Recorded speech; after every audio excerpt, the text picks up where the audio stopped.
दोस्तों, क्या आपको पता है कि आपका मस्तिष्क कितना शक्तिशाली है? ब्रह्मांड की असीम शक्ति आपके पास है।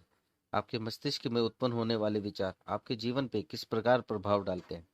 एक सुखद और सफल जीवन जीने के लिए किस प्रकार हम अपने विचारों को आकर्षित कर सकते हैं? आज हम इसी बारे में बात करेंगे और यह जानकारी मैं एक बेहतरीन बुक के माध्यम से आप तक पहुंचाना चाहता हूं, जिसका नाम है आपके अवचेतन मन की शक्ति, जिसके लेखक हैं डॉक्टर जोसेफ मर्फी। तो शुरुआत करते हैं अपने जीवन को एक बेहतरीन भविष्य देने की। यह पुस्तक आपके जीवन में चमत्कार कैसे कर सकती है। मैंने दुनिया भर में सभी तरह के लोगों के जीवन में चमत्कार होते देखे हैं। चमत्कार आपके साथ भी हो सकते हैं, बशर्ते आप अपने अवचेतन मन की जादुई शक्ति का इस्तेमाल शुरू कर दें। यह पुस्तक आपको यह सिखाने के लिए लिखी गई है कि आप अपने अवचेतन मन की शक्ति से अपनी तकदीर खुद कैसे बनाएं। इंसान अपने अवचेतन मन में जैसा सोचता है, वैसा ही वह बन जाता है। क्या आप इन सवालों के जवाब जानते हैं? एक व्यक्ति दुखी क्यों होता है जबकि दूसरा खुश क्यों होता है? एक व्यक्ति सुखी और समृद्ध क्यों होता है जबकि दूसरा गरीब और दुखी क्यों होता है? एक व्यक्ति भयभीत और तनावग्रस्त क्यों होता है जबकि दूसरा आस्थावान तथा आत्मविश्वासी क्यों होता है? एक व्यक्ति के पास सुंदर आलीशान बंगला क्यों होता है जबकि दूसरा झोपड़पट्टी में क्यों रहता है? एक व्यक्ति बहुत सफल क्यों होता है जबकि दूसरा बुरी तरह असफल क्यों होता है? एक वक्ता उत्कृष्ट और असाधारण रूप से लोकप्रिय क्यों होता है जबकि दूसरा औसत और अलोकप्रिय क्यों होता है? एक व्यक्ति अपने काम या पेशे में जीनियस क्यों होता है जबकि दूसरा जिंदगी भर मेहनत करने के बावजूद कुछ हासिल क्यों नहीं कर पाता? एक व्यक्ति तथाकथित असाध्य बीमारी से ठीक क्यों हो जाता है जबकि दूसरा नहीं हो पाता? इतने सारे अच्छे, दयालु और धार्मिक लोग इतनी ज्यादा मानसिक और शारीरिक यातना क्यों झेलते हैं? कई अनैतिक और अधर्मी लोग सफल, समृद्ध तथा स्वस्थ क्यों होते हैं? एक व्यक्ति का वैवाहिक जीवन सुखमय क्यों होता है जबकि दूसरे का दुखी और कुंठित क्यों होता है? क्या आपके चेतन और अवचेतन मन की कार्यशैली में इन सवालों का कोई जवाब मिल सकता है? निश्चित रूप से मिल सकता है। यह पुस्तक क्यों लिखी गई? इसी तरह के बहुत से सवालों के जवाब बताने की गहरी इच्छा के कारण ही मुझे यह पुस्तक लिखने की प्रेरणा मिली। मैंने मस्तिष्क की आधारभूत सच्चाइयों को सरलतम भाषा में समझाने की कोशिश की है। मैं मानता हूँ कि जीवन और मस्तिष्क के मूलभूत तथा आधारभूत नियमों को रोजमर्रा की सरल भाषा में समझाना पूरी तरह संभव है। आप इस पुस्तक में वही भाषा पाएंगे जो अखबारों, पत्र पत्रिकाओं, ऑफिसों और घरों में मिलती है। मैं आपसे इस पुस्तक का अध्ययन करने और इसमें बताई तकनीकों को अमल में लाने का आग्रह करता हूँ। मुझे पूरा यकीन है कि ऐसा करने पर आप उस चमत्कारी शक्ति को जान पाएंगे जो आपको दुविधा, दुखी, उदासी और असफलता के कुचक्र से बाहर निकालेगी। यह शक्ति आपको अपनी सच्ची मंजिल तक पहुंचने का मार्गदर्शन देगी, आपकी समस्याएं सुलझाएगी, आपको भावनात्मक तथा शारीरिक बेड़ियों से मुक्त करेगी और आपको स्वतंत्रता, खुशी व मानसिक शांति के राष्ट्रीय मार्ग पर पहुंचा देगी। आपके अवचेतन मन की यह चमत्कारी शक्ति आपकी हर बीमारी ठीक कर सकती है। यह आपको दोबारा स्वस्थ, उत्साही और शक्तिशाली बना सकती है। जब अपनी आंतरिक शक्तियों का प्रयोग करना सीख लेंगे, तो आप डर की कैद से मुक्त हो जाएंगे और ऐसे आनंददायी जीवन का स्वाद चखेंगे जिसे पॉल ने ईश्वर की संतानों की आनंददायी मुक्ति कहा है। चमत्कारी शक्ति कैसे पाएं? हमारे लिए अवचेतन मन की चमत्कारी शक्ति का सबसे बड़ा प्रमाण यह होगा कि हमारी बीमारी ठीक हो जाए। तब हमें इस पर भरोसा हो जाएगा। कई साल पहले मैंने अपने एक ट्यूमर का इलाज किया, जिसे डॉक्टरों की भाषा में सरकोमा कहा जाता है। मैंने यह इलाज अपने अवचेतन मन की उस शक्ति के माध्यम से किया जिसने मेरे शरीर की रचना की है और जो मेरे सभी महत्वपूर्ण शारीरिक कार्यों को नियंत्रित करती है। उस ट्यूमर को मैंने जिस तकनीक से ठीक किया था, वह तकनीक इस पुस्तक में आगे विस्तार से बताई गई है। मुझे पूरा यकीन है कि इससे दूसरों को भी उस उपचारक शक्ति पर विश्वास हो जाएगा जो हम सभी के अवचेतन मन की गहराई में मौजूद है। एक बुजुर्ग डॉक्टर मित्र की सलाह से मुझे अचानक यह एहसास हुआ कि जब अवचेतन मन के रचनात्मक ज्ञान ने मेरा पूरा शरीर और इसके सभी अंग बनाए हैं, तो यह अपनी बनाई चीज को ठीक क्यों नहीं कर सकता? पुरानी कहावत है, डॉक्टर घाव पर पट्टी करता है, ईश्वर उसे ठीक करता है।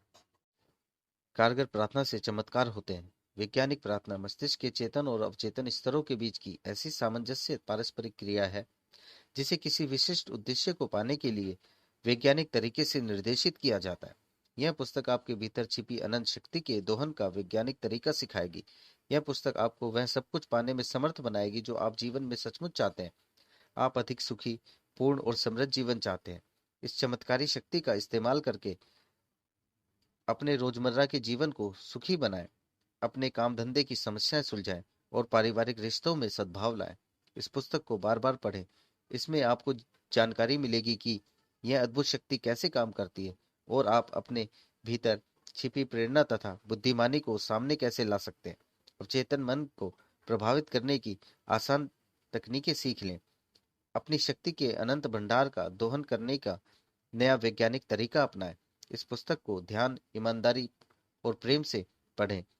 विश्वास रखें कि यह आपकी आश्चर्यजनक मदद कर सकती है, हो सकता है, और मेरा मानना है ऐसा ही होगा। यह आपके जीवन का निर्णायक मोड़ साबित हो। हर व्यक्ति प्रार्थना करता है। क्या आप जानते हैं कारगर प्रार्थना कैसे की जाती है? कितने लंबे समय से आपने नियमित प्रार्थना करना छोड़ दिया है? अक्सर खतरे या मुसीबत, बीमारी या मौत के करीब आने पर आपातकालीन स्थिति में प्रार्थनाएं मुंह से निकलती हैं। रोजमर्रा की खबरों पर एक नजर डालें। देशवासी किसी असाध्य बीमारी से पीड़ित बच्चे के लिए प्रार्थना कर रहे हैं। देशों के बीच शांति के लिए दुआएं मांग रहे हैं। किसी खदान में पानी भर जाने के कारण फंसे खनिकों के लिए प्रार्थना कर रहे हैं। बचने के बाद खनिकों ने बताया कि उन्होंने भी बचाव का इंतजार करते समय प्रार्थना की थी। बेशक मुसीबत में प्रार्थना हमेशा मदद करती है, लेकिन प्रार्थना को अपने जीवन का अखंड और सृजनात्मक हिस्सा बनाने के लिए हम मुसीबत का इंतजार क्यों करें? प्रार्थना के नाटकीय चमत्कार अखबार की सुर्खियों में छपते रहते हैं, जो इस बात का सबूत है कि प्रार्थना कारगर होती है। लेकिन प्रार्थना के अन्य प्रकार भी हैं, जैसे बच्चों की छोटी छोटी प्रार्थना, हर दिन भोजन के वक्त ईश्वर का स्मरण, ईश्वर के साथ संप्रेक्षण की इच्छा से की गई धार्मिक आराधना। मैंने बहुत समय तक प्रार्थना की विभिन्न विधियों का अध्ययन किया है। मैंने खुद के जीवन में भी इसकी शक्ति महसूस की है।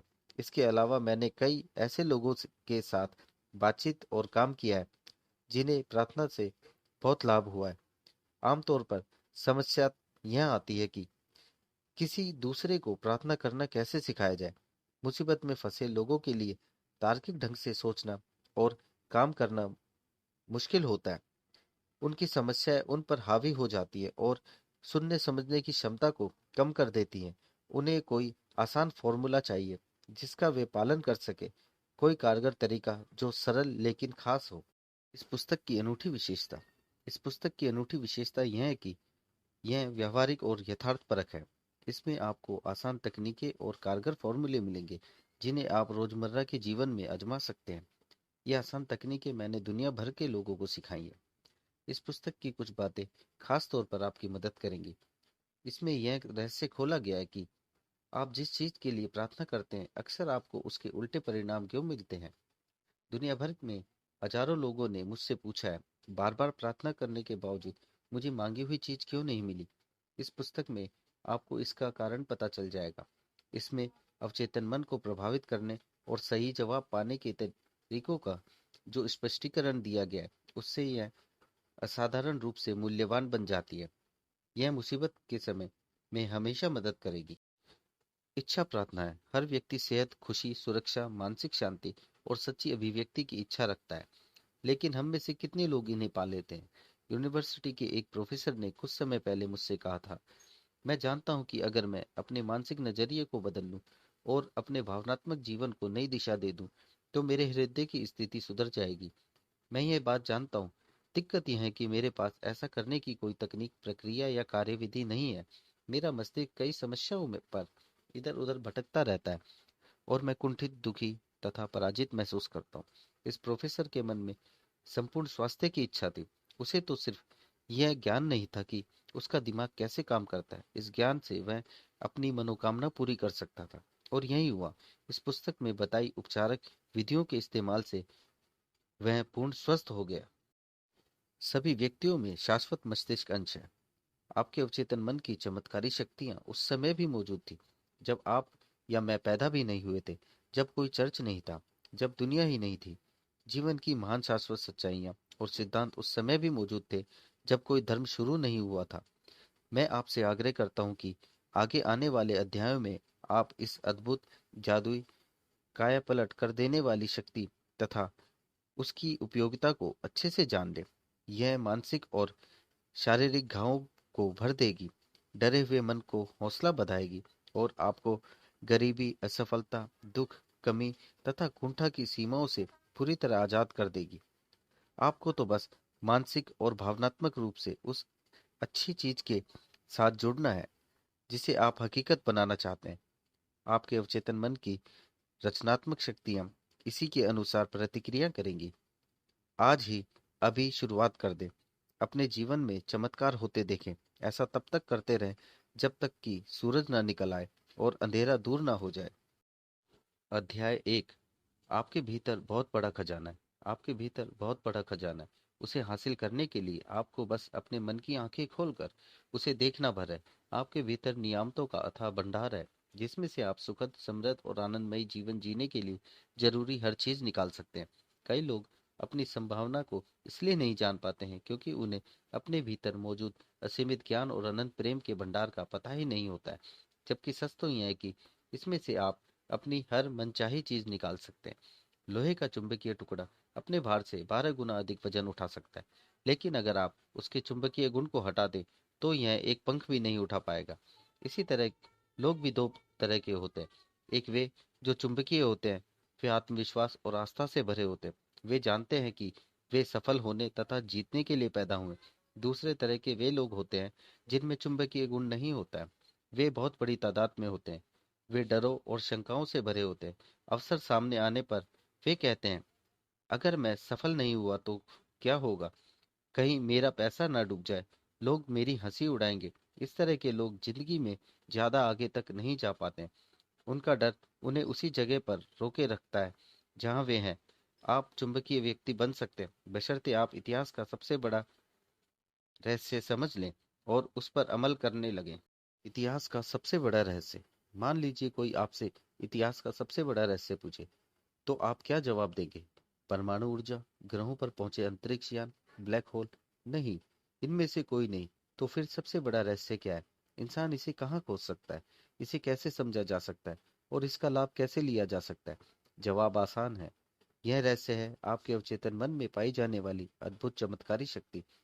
यह वह आखिरी जगह है जहाँ ज्यादातर लोग इसकी तलाश करते हैं। इसी कारण यह रहस्य बहुत कम लोगों को पता चल पाता है। आपके अवचेतन मन की अद्भुत शक्ति। अवचेतन मन की छुपी हुई शक्ति का प्रयोग करना सीखकर आप अपने जीवन में अधिक शक्ति, दौलत, सेहत, खुशी और आनंद पा सकते हैं। आपको इस शक्ति को हासिल करने की जरूरत नहीं है।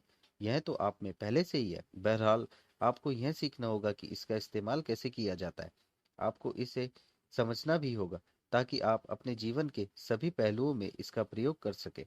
अगर आप इस पुस्तक में दी गई आसान तकनीकों और प्रक्रियाओं का पालन करेंगे तो आपको आवश्यक जानकारी तथा समझ मिल जाएगी। एक नया प्रकाश आपको प्रेरित कर देगा। आप एक नई शक्ति उत्पन्न कर सकते हैं जिसकी बदौलत आप अपनी सभी आशाओं और सपनों को साकार कर सकते हैं। इसी समय फैसला करें कि आप अपने जीवन को पहले से ज्यादा व्यापक, महान, समृद्ध और उदात्त बनाएंगे। आपकी अवचेतन गहराइयों में सभी आवश्यक चीजों के बारे में असीमित ज्ञान, शक्ति और आपूर्ति का भंडार है। आपका अवचेतन मन इस बात का इंतजार कर रहा है कि आप इसे विकसित करें और अभिव्यक्ति दें। अगर आप अपने अवचेतन मन की क्षमता को पहचान ले तो आपकी इच्छाएं बाहरी जगत में साकार हो सकती। अगर आप खुले दिमाग के और ग्रहणशील हैं तो आपके अवचेतन मन में मौजूद असीमित ज्ञान आपको वह हर चीज बता सकता है जिसकी आपको कभी भी कहीं भी जरूरत हो। आप नए विचार पा सकते हैं, आविष्कार कर सकते हैं, खोजें कर सकते हैं और नई कलाकृतियां बना सकते हैं। आपके अवचेतन का असीमित ज्ञान आपको आश्चर्यजनक नई जानकारी दे सकता है। इसे अपने सामने प्रकट होने दें। यह आपके जीवन में आदर्श अभिव्यक्ति और सही जगह का रास्ता खोल देगा। अपने अवचेतन मन की बुद्धिमानी से आप आदर्श जीवन साथी को आकर्षित कर सकते हैं, सही बिजनेस पार्टनर या सहयोगी को भी। यह आपको दौलतमंद बनने का रास्ता बता सकती है। यह आपको वित्तीय रूप से आजाद भी बना सकती है, ताकि आप अपने दिल की इच्छा के अनुसार बने, करें और रहें। विचार, भावना, शक्ति, प्रकाश, प्रेम और सौंदर्य के इस आंतरिक जगत को खोजना आपका बुनियादी अधिकार है। ये शक्तियाँ अदृश्य है लेकिन बहुत शक्तिशाली हैं। आपके अवचेतन मन में हर समस्या का समाधान और हर परिणाम का कारण होता है। जब आप इन छुपी हुई शक्तियों का प्रयोग करना सीख लेंगे, तो आपको प्रचुरता, सुरक्षा, खुशी और नियंत्रण बढ़ाने के लिए आवश्यक शक्ति तथा बुद्धिमानी मिल जाएगी। मैंने अवचेतन की शक्ति को देखा है। मैंने इसकी शक्ति से अपाहिजों को पूर्ण स्वस्थ होते देखा है। अवचेतन मन के सहारे उन्होंने खुशी, सेहत और आनंद की भावनाओं को हकीकत में बदला। यकीनन आपके अवचेतन में ऐसी चमत्कारी उपचारक शक्ति है जो परेशान दिमाग और टूटे दिल का इलाज कर सकती है। यह आपके मस्तिष्क की जेल का दरवाजा खोलकर आपको आजाद कर सकती है। यह आपको सभी तरह के भौतिक और शारीरिक बंधनों से मुक्त कर सकती है। कार्यकारी आधार की आवश्यकता। अगर आप किसी भी क्षेत्र में प्रगति करना चाहते हैं, तो इसके लिए एक अनिवार्य पहला कदम है, आपको एक शाश्वत कार्यकारी आधार का पता लगाना होगा। अपने अवचेतन मन की कार्यविधि में निपुण बनने के लिए आपको इसके सिद्धांतों को समझना होगा। तभी आप इसकी शक्ति का इस्तेमाल करते समय जान पाएंगे कि आपको कौन से परिणाम मिलेंगे। आप जिन विशिष्ट लक्ष्यों को हासिल करना चाहते हैं, उन्हें आप इस शक्ति की मदद से साकार कर सकते हैं। कई सालों तक मैंने केमिस्ट का काम किया था। अपने शुरुआती परीक्षण में मैंने यह सीखा कि जब आप हाइड्रोजन के दो परमाणुओं और ऑक्सीजन के एक परमाणु को मिलाते हैं, तो परिणाम हमेशा पानी होता है। कभी कभार या अक्सर नहीं, हमेशा। जब आप ऑक्सीजन के एक परमाणु और कार्बन के एक परमाणु को मिलाते हैं, तो कार्बन मोनोऑक्साइड नामक जहरीली गैस उत्पन्न होती है। लेकिन अगर आप ऑक्सीजन का एक और परमाणु जोड़ देते हैं, तो आपको कार्बन डाइऑक्साइड मिल जाती है, जो प्राणियों के लिए हानि रहित और पौधों के लिए जीवनदायी होती है। ये शाश्वत और अपरिवर्तनीय तथ्य है। इन्हें हम सिद्धांत कहते हैं। काम करने की दृष्टि से आपके अवचेतन मन के सिद्धांत केमिस्ट्री, फिजिक्स और गणित के सिद्धांतों से अलग नहीं है। अगर आप रासायनिक या भौतिक शक्तियों का प्रयोग करना चाहते हैं, तो आपको इन क्षेत्रों के सिद्धांतों को सीखना होगा। इसी तरह अगर आप अपने अवचेतन मन की शक्ति का प्रयोग करना चाहते हैं, तो आपको इसके सिद्धांतों को सीखना होगा। आमतौर पर इस सिद्धांत को सभी स्वीकार करते हैं, पानी अपना स्तर खुद खोज लेता है। यह एक शाश्वत सिद्धांत है। यह हर जगह, हर समय पानी और पानी जैसे सभी द्रव्यों पर लागू होता है। प्राचीन मिस्र के लोग इस सिद्धांत को जानते थे। इसका प्रयोग उन्होंने महान पिरामिडों की नींव को आदर्श रूप से समतल बनाने के लिए किया था। आज भी सिंचाई तंत्र से लेकर हाइड्रो इलेक्ट्रिक पावर स्टेशन बनाते समय इंजीनियर इसका प्रयोग करते हैं। या यह सिद्धांत ले, गर्म होने पर पदार्थ फैलता है। यह हर जगह, हर समय और हर परिस्थिति में सच है। अगर आप स्टील के टुकड़े को गर्म करेंगे, तो यह फैलेगा। चाहे यह स्टील चीन, इंग्लैंड, भारत में हो या पृथ्वी का चक्कर लगा रहे अंतरिक्ष यान में हो, गर्म होने पर पदार्थ फैलता है। यह एक शाश्वत सत्य है। यह भी एक शाश्वत सत्य है कि आप अपने अवचेतन मन पर जो छाप छोड़ते हैं, वह परिस्थिति, अनुभव और घटना के रूप में व्यक्त होती है। आपकी प्रार्थना का जवाब मिलता है, क्योंकि आपके अवचेतन मन की शक्ति सिद्धांत है। सिद्धांत यानी वह तरीका जिससे कोई चीज काम करती है। उदाहरण के लिए, बिजली का एक महत्वपूर्ण सिद्धांत यह है कि यह उच्च क्षमता से निम्न क्षमता की ओर काम करती है। जब आप बल्ब चालू करते हैं या इलेक्ट्रिक स्टोव पर खाना पकाते हैं, तो आप बिजली के सिद्धांत को नहीं बदलते हैं, आप इस सिद्धांत का लाभ लेते हैं। प्रकृति के साथ सहयोग करके आप अद्भुत खोजों और आविष्कारों को साकार कर सकते हैं, जो मानवता को अनंत तरीकों से सुख प्रदान करते हैं। आपका अवचेतन मन सिद्धांत है। यह विश्वास के नियम पर काम करता है। आपको जानना होगा कि विश्वास क्या है, यह क्यों और कैसे काम करता है। बाइबल सरल, स्पष्ट और सुंदर तरीके से बताती है। जो भी इस पहाड़ से कहेगा, तुम हट जाओ तथा समुद्र में चले जाओ, और वह अपने दिल में शंका नहीं करेगा, बल्कि विश्वास रखेगा कि जो वह कहता है अवश्य होगा, तो वह जो कहेगा वह अवश्य होगा। आपके मन का नियम विश्वास का नियम है। इसका मतलब है अपने मन की कार्यविधि में विश्वास करना, स्वयं विश्वास पर विश्वास करना। आपके मन का विश्वास और कुछ नहीं, आपके मस्तिष्क का विचार है। आपका अवचेतन मन आपके विचारों पर प्रतिक्रिया करता है और उन्हीं के अनुरूप अनुभवों, कार्यों, घटनाओं तथा परिस्थितियों को उत्पन्न कर देता है। याद रखें, आपको सफलता उस चीज के कारण नहीं मिलती है जिसमें आप विश्वास करते हैं। सफलता तो मन के विश्वास के कारण मिलती है। मानव जाति को जकड़ने वाले झूठे विश्वासों, रायों, अंधविश्वासों तथा डरों को स्वीकार करना बंद कर दे। शाश्वत सत्यों और जीवन की उन सच्चाइयों पर विश्वास करना शुरू करें जो कभी नहीं बदलती। इस मोड़ पर पहुंचने के बाद आप आगे, ऊपर और ईश्वर की तरफ बढ़ने लगेंगे। जो लोग इस पुस्तक को पढ़ेंगे और अवचेतन मन के सिद्धांतों पर आस्था के साथ अमल करेंगे, वे वैज्ञानिक तथा कारगर प्रार्थना करने की काबिलियत हासिल करेंगे, अपने लिए भी और दूसरों के लिए भी। आपकी प्रार्थना का जवाब क्रिया और प्रतिक्रिया के शाश्वत नियम के अनुसार मिलता है। विचार निहित क्रिया है। प्रतिक्रिया आपके अवचेतन मन का वह जवाब है जो आपके विचार की प्रकृति से मेल खाता है। अपने मन को स्वास्थ्य, सुख, शांति और सद्भाव की अवधारणाओं से भर दे। आपके जीवन में चमत्कार होने लगेंगे। दो मस्तिष्क। आपका मस्तिष्क एक है, लेकिन इसके दो स्पष्ट और विशिष्ट कार्यकारी भाग हैं। इन दोनों का कार्य विभाजन मस्तिष्क के सभी विद्यार्थियों को काफी अच्छी तरह मालूम है। आपके मस्तिष्क के ये दोनों हिस्से एक दूसरे से मूल्यतः अलग हैं। इन दोनों के अपने विशिष्ट गुण और शक्तियां हैं जो एक दूसरे से अलग हैं। मस्तिष्क के इन दोनों कार्यों में भेद करने के लिए कई नामों का प्रयोग किया जाता है, जैसे वस्तुनिष्ठ और व्यक्तिनिष्ठ मन, चेतन और अवचेतन मन, जागृत और सुषुप्त मन, सतही और गहरा स्वरूप, स्वैच्छिक और अनैच्छिक मन, पुरुष और स्त्री मन आदि। नाम चाहे जो भी दिया जाए, इससे मस्तिष्क के मूल द्वैत का पता चलता है। इस पूरी पुस्तक में मैं आपके मस्तिष्क के दो हिस्सों के लिए चेतन और अवचेतन मन का प्रयोग करूंगा। अगर आपको दूसरे शब्द आसान लगते हों तो आप उनका प्रयोग कर लें।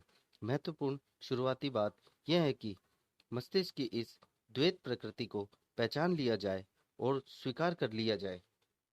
चेतन और अवचेतन मन आपके मस्तिष्क के दो तरफा कार्यों को जानने का एक अद्भुत तरीका यह है कि आप इसे एक बगीचा मान लें। आप माली हैं। आप अपने अवचेतन मन में हर दिन विचार के बीज बो रहे हैं।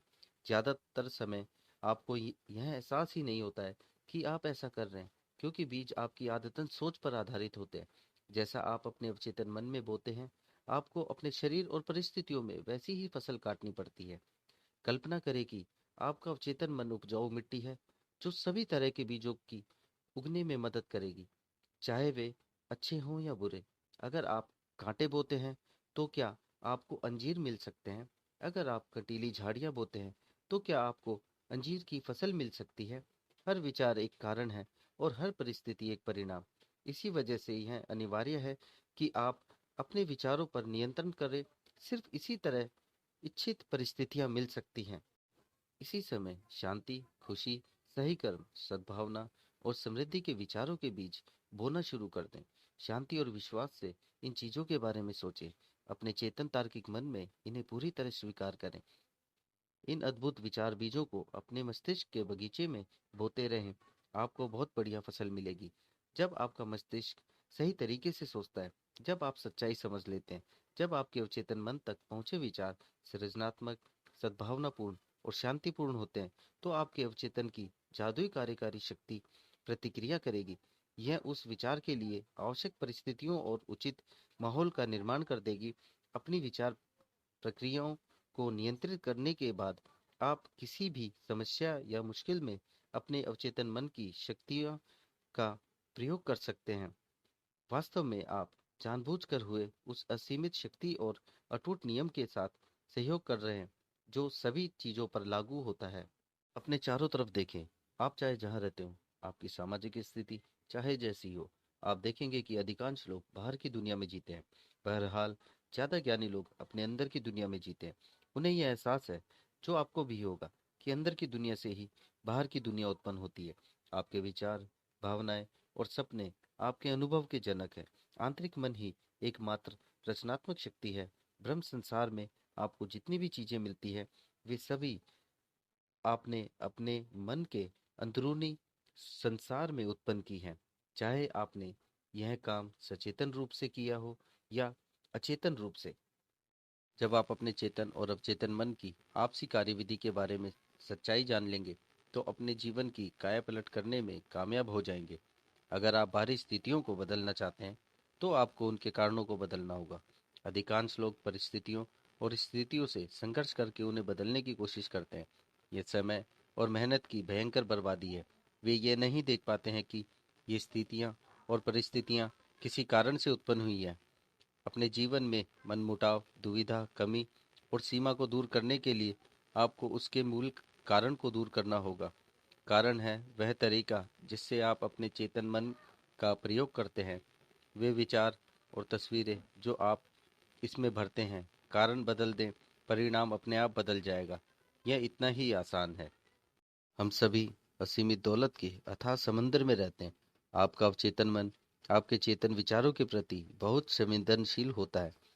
ये चेतन विचार सांचे की तरह काम करते हैं, जिनमें आपके अवचेतन का असीमित ज्ञान, बुद्धि, जीवन शक्ति और ऊर्जा प्रवाहित होती है। अगर आप सांचे को अधिक सकारात्मक बना दें, तो आपको इस असीमित ऊर्जा से बहुत लाभ हो सकता है। इस पुस्तक का हर अध्याय सच्चे और प्रासंगिक उदाहरण देकर बताता है कि आप अवचेतन मन के नियमों को किस तरह लागू कर सकते हैं।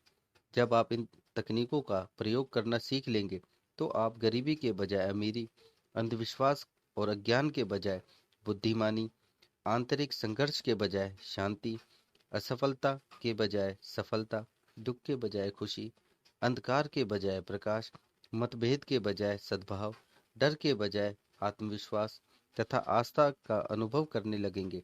क्या इनसे अद्भुत वरदान हो सकते हैं? अधिकांश महान वैज्ञानिकों, कलाकारों, कवियों, गायकों, लेखकों और आविष्कारकों को चेतन तथा अवचेतन की कार्यविधि की गहरी समझ थी। इसी वजह से उन्हें अपने लक्ष्य हासिल करने की शक्ति मिली। एक बार महान ओपेरा गायक एनरिको कैरुसो मंच पर जाने से घबरा रहे थे। डर के मारे उनके गले की मांसपेशियां ऐंठ गई थी। ऐसा लग रहा था जैसे उनके वक्त तंतुओं को लकवा मार गया हो और वे बेकार हो गए हों। वे मंच के पीछे गायक की पोशाक पहने खड़े थे और उनके चेहरे पर पसीना बह रहा था। कुछ ही पल बाद उन्हें हजारों प्रशंसकों की भीड़ के सामने मंच पर जाकर गाना था। कांपते हुए उन्होंने कहा, मैं नहीं गा सकता। सब लोग मुझ पर हंसेंगे। मेरा कैरियर खत्म हो जाएगा। वे अपने ड्रेसिंग रूम में जाने के लिए मुड़े। तभी अचानक वे रुक कर चिल्लाए, छोटा मैं भीतर के बड़े मैं का गला दबाने की कोशिश कर रहा है। वे दोबारा मंच की ओर मुड़े और तनकर खड़े हो गए। उन्होंने छोटे मैं को आदेश दिया, बाहर निकल जाओ। बड़ा मैं गाना चाहता है। बड़े मैं से केरूसो का मतलब अपने अवचेतन मन की असीमित शक्ति और बुद्धि से था। वे चिल्लाने लगे, बाहर निकल जाओ, बाहर निकल जाओ। बड़ा मैं गाने वाला है। अवचेतन मन ने प्रतिक्रिया करते हुए उनके भीतर की असीमित शक्तियों को मुक्त कर दिया। समय आने पर वे मंच पर गए और उन्होंने शानदार तरीके से गाया, जिससे श्रोता मंत्रमुग्ध हो गए। आपने अब तक जो सीखा है, उससे आप समझ सकते हैं कि कैरूसो मस्तिष्क के दो स्तरों को समझते थे, चेतन या तार्किक स्तर और अवचेतन या तार्किक स्तर। आपका अवचेतन मन प्रतिक्रियाशील है। यह आपके विचारों की प्रकृति के अनुसार प्रतिक्रिया करता है। जब आपका चेतन मन, कैरूसो का छोटा मैं, डर, चिंता और तनाव से भरा होता है, तो आपके अवचेतन मन, बड़े मैं में नकारात्मक भाव प्रवाहित होने लगते हैं। ये नकारात्मक भाव चेतन मन में दहशत, आशंका और निराशा भर देते हैं। जब आपके साथ ऐसा हो, तो आप भी महान कैरूसो के उदाहरण पर अमल कर सकते हैं। आप दृढ़ता और पूरे अधिकार से अपने अधिक गहरे मन में उत्पन्न अतार्किक भावों से कह सकते हैं, चुप रहो, शांत हो जाओ, मैं नियंत्रण में हूँ। तुम्हें मेरे आदेश का पालन करना होगा। तुम मेरी आज्ञा का पालन करने के लिए विवश हो। तुम वहां दखल नहीं दे सकते जो तुम्हारा क्षेत्र नहीं है। जब आप अपने अधिक गहरे स्वरूप की अतार्किक भावनाओं से दृढ़ता और अधिकार से यह बोलेंगे, तो परिणाम देखकर आप मंत्रमुग्ध हो जाएंगे। आपका मन शांति और सद्भाव से भर जाएगा।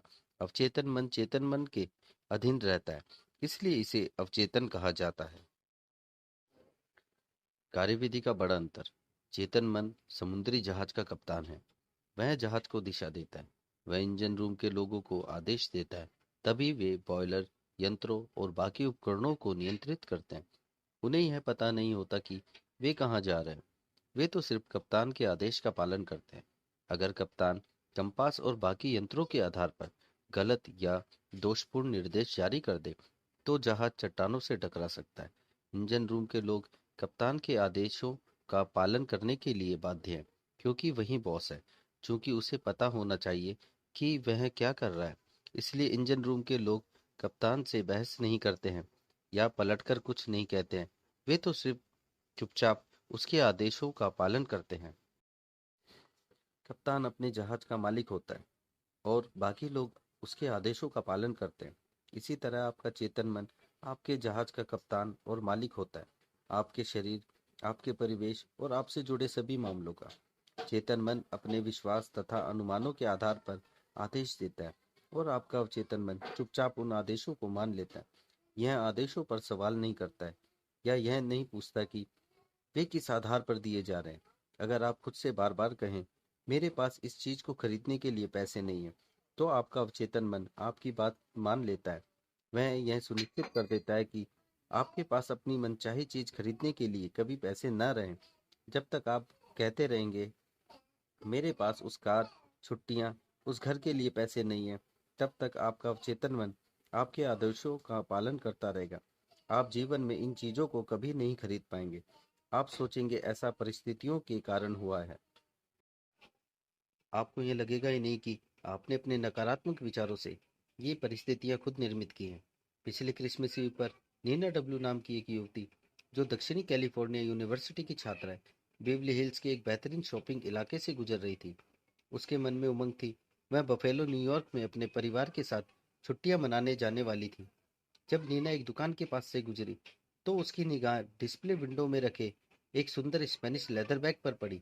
उसने उसे हसरत से देखा, फिर कीमत देखते ही उसके मुंह से आ निकल गई। मैं खुद से कहने वाली थी, मैं इतना महंगा बैग कभी नहीं खरीद पाऊंगी।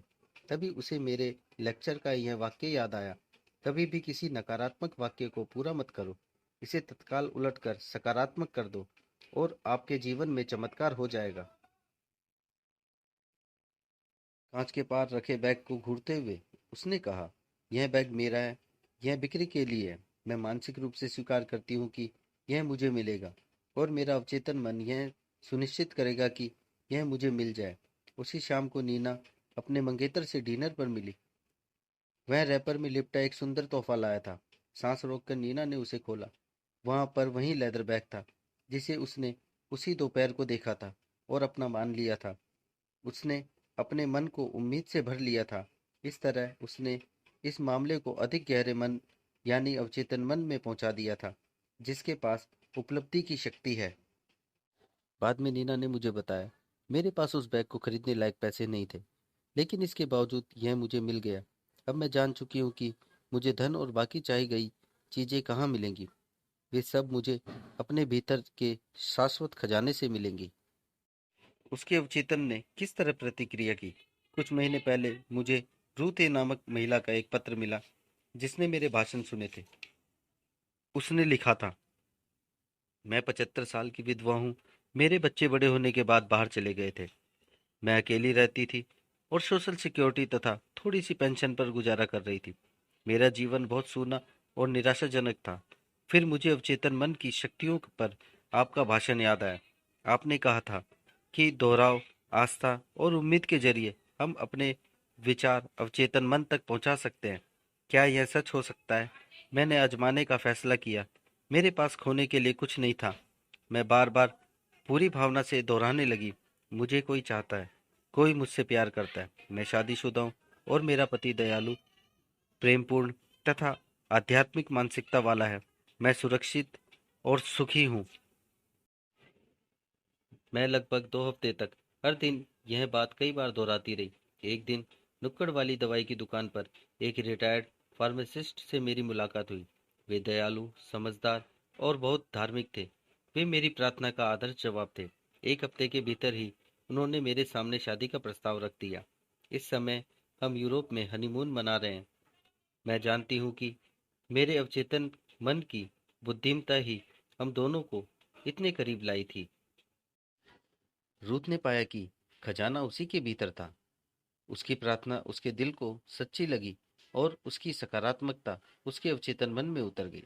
जो रचनात्मक साधन है, जिस पल उसने दृढ़ता से यह तस्वीर देखी, उसके अवचेतन मन ने आकर्षण के नियम द्वारा जवाब खोज लिया। बुद्धिमानी और समझदारी से भरा अवचेतन मन उसे और उसके नए पति को एक साथ ले आया। आप इस बारे में जरूर सोचें। जो भी चीजें सच्ची हैं, जो भी चीजें ईमानदार हैं, जो भी चीजें न्यायपूर्ण हैं, जो भी चीजें शुद्ध हैं, जो भी चीजें प्यारी हैं, जो भी चीजें अच्छी हैं, अगर कोई आस्था है और अगर कोई प्रशंसा है, तो इन चीजों के बारे में सोचें। याद रखने लायक विचार। खजाना आपके भीतर है। अपनी दिली इच्छा का जवाब भीतर खोजें। सभी युगों के महान व्यक्तियों का महान रहस्य यह था कि उनमें अपने अवचेतन मन की शक्तियों से संपर्क करने और उन्हें मुक्त करने की प्रतिभा थी। आप भी ऐसा कर सकते हैं। आपके अवचेतन मन के पास सारी समस्याओं के जवाब हैं। अगर आप सोने से पहले अवचेतन मन से कहें, मैं सुबह 6 बजे उठना चाहता हूँ, तो यह आपको ठीक उसी समय जगा देगा। आपका अवचेतन मन आपके शरीर का निर्माता है और आपका उपचार कर सकता है। हर रात आदर्श सेहत के विचार के साथ सोने जाएं और आपका वफादार सेवक यानी अवचेतन मन आपके आदेश का पालन करेगा। हर विचार एक कारण है और हर परिस्थिति एक परिणाम। अगर आप पुस्तक लिखना चाहते हैं, बढ़िया नाटक लिखना चाहते हैं, अपने श्रोताओं के सामने बेहतर भाषण देना चाहते हैं, तो यह विचार भावना और प्रेम के साथ अपने अवचेतन मन तक पहुंचा दें। वह इस पर इसी अनुरूप प्रतिक्रिया करेगा। आप जहाज के कप्तान की तरह हैं। आपको सही निर्देश देने होंगे, वरना जहाज दुर्घटनाग्रस्त हो जाएगा। इसी तरह से आपको अपने अवचेतन मन को सही आदेश, विचार और तस्वीरें देने होंगे, जो आपके सभी अनुभवों को नियंत्रित करता है। इस तरह के वाक्यों का प्रयोग कभी ना करें। मेरे पास इसके लिए पैसे नहीं है, या मैं यह काम नहीं कर सकता। आप जो सोचते हैं, आपका अवचेतन मन उसी बात को सच मान लेता है। वह यह सुनिश्चित करता है कि आपके पास कभी पैसे ना रहें या वह काम करने की क्षमता न रहे जो आप करना चाहते हैं। इसके बजाय दृढ़ता से कहें, मैं अपने अवचेतन मन की शक्ति से सारे काम कर सकता हूँ। जीवन का नियम विश्वास का नियम है। विश्वास आपके मस्तिष्क का एक विचार है। उन चीजों में विश्वास न करें जो आपको नुकसान या चोट पहुंचाए। अपने अवचेतन की शक्तियों में विश्वास करें। यह विश्वास रखें कि वे आपका उपचार करेंगी, प्रेरित करेंगी, शक्तिशाली और समृद्ध बनाएंगी। आपके विश्वास के अनुरूप ही आपको मिलेगा।